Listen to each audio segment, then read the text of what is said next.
नमस्कार, मी सर्वांचं स्वागत करतो हवामान अपडेट या आपल्या यूट्यूब चॅनलवरती. मी हवामान अभ्यासक नेता जाधव. आपण पाहणार आहोत मान्सून 2024ची हवामानाचा अंदाज. हा अंदाज जो आहे तो स्कायमेट या आपल्या हवामान खात्याने व्यक्त केला आहे. भारतामध्ये दोन हवामान खाते आहेत, एक IMD आहे आणि स्कायमेट आहे. IMD आहे तो शासकीय आहे आणि स्कायमेट आहे तो खाजगी हवामान संस्था आहे. तर या संस्थेनुसार जर संपूर्ण देशभराचा मान्सूनचा अंदाज जर पाहिला म्हणजे जून, जुलै, ऑगस्ट आणि सप्टेंबर या कालावधीमध्ये 102% एवढा पाऊस पडणार आहे. म्हणजे जो पाऊस आहे तो सामान्य स्थिती राहण्याची शक्यता आहे. सध्याची परिस्थिती जर पाहिली तर सध्या एल निनो हा अतिशय सक्रिय आहे. तर एल निनो सक्रिय असल्यामुळे भारतातील बहुतांश भागामध्ये जे टेम्परेचर आहे याच्यामध्ये वाढ झालेली पाहायला मिळेल. मात्र जून मेच्या एंडपासून जवळपास एल निनो हा लाल निनोमध्ये कन्वर्ट होणार आहे. मग लाल निनो ही पॉझिटिव्ह स्थिती जाईल.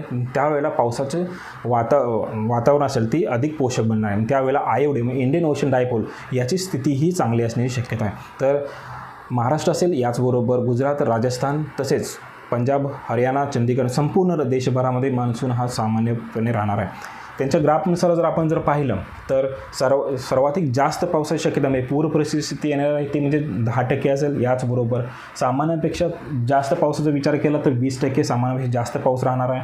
तसेच पाऊस जर पाहिला तर सामान्यमध्ये 45% हा सामान्य स्थितीमध्ये राहणार आहे आणि सामान्यापेक्षा कमी स्थिती ही 15% राहण्याची शक्यता आहे. हा त्यांचा जून, जुलै, ऑगस्ट आणि सप्टेंबर या 4 महिन्याचा सरासरी अंदाज आहे. याचबरोबर आपण जूनचा अंदाज जर पाहिला तर जूनमध्ये सामान्य स्थिती ही 50% असेल. याचबरोबर सामान्यापेक्षा जास्त पाऊस हा 20% राहणार आहे आणि सामान्यापेक्षा कमी हा 30% राहण्याची शक्यता आहे. याचबरोबर आपण जर पाहिलं तर जुलैमध्ये 60% सामान्य स्थिती राहील.